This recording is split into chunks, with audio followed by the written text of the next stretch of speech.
Car il viendra parmi vous de faux frères, qui s'introduisent furtivement. Galates 2,4.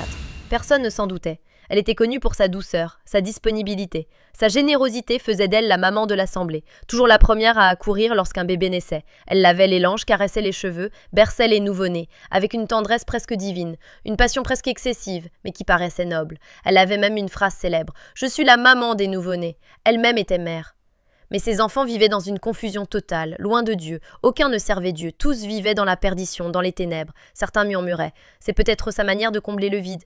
Mais ce que beaucoup ignoraient, c'est que derrière son sourire discret se cachait une mission invisible. Oui, maman Ophélia servait un autre autel.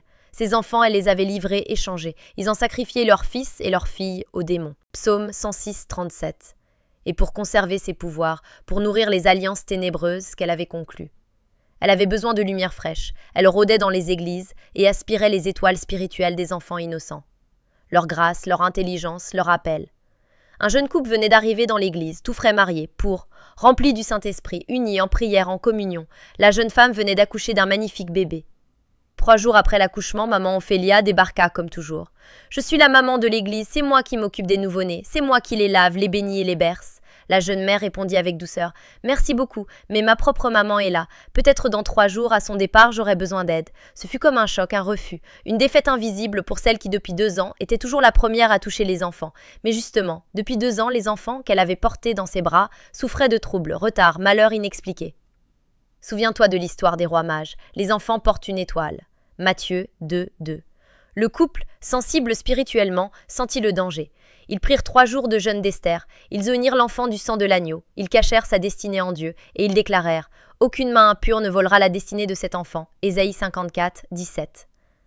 3 jours plus tard, maman Ophélia revint, souriante, hypocrite, spirituellement affamée. « Bonjour mes enfants, comment va le bébé ?» Ils l'accueillirent avec courtoisie, mais veillaient en esprit. Elle prit l'enfant dans ses bras, elle souriait, mais son regard brillait d'autre chose. Elle posa sa main, un toucher soi-disant maternel, elle murmura des prières. Mais ce n'était pas le nom de Jésus qu'elle invoquait. Elle voulait aspirer ses diplômes, son avenir, son appel, comme elle l'avait fait avec tant d'autres. Mais cette fois, il y avait un mur de feu. Le feu de Dieu l'empêcha. Elle persista, agacée, insista. La jeune mère répondit calmement. Il y a des personnes qu'on ne touche pas. Mais maman Ophélia n'écoutait pas. Elle souriait, mais essayait encore. Et bam! Son bras droit devint inutilisable.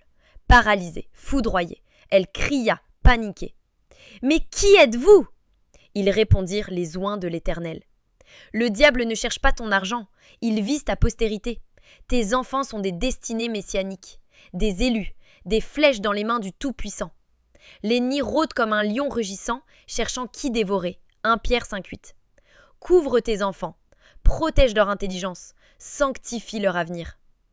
Le vrai message n'est pas de créer de la peur, mais le discernement.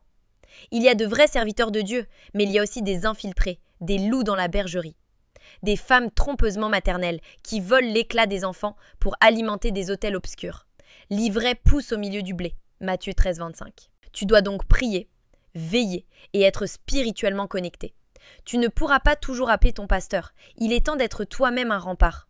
Ce message ne t'invite pas à soupçonner tout le monde, mais à être spirituellement lucide. Alors déclare ceci. Seigneur, je déclare que ma maison est un feu ardent.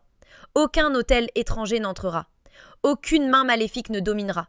Je cache mes enfants sous tes ailes. Je les scelle du sang de l'agneau.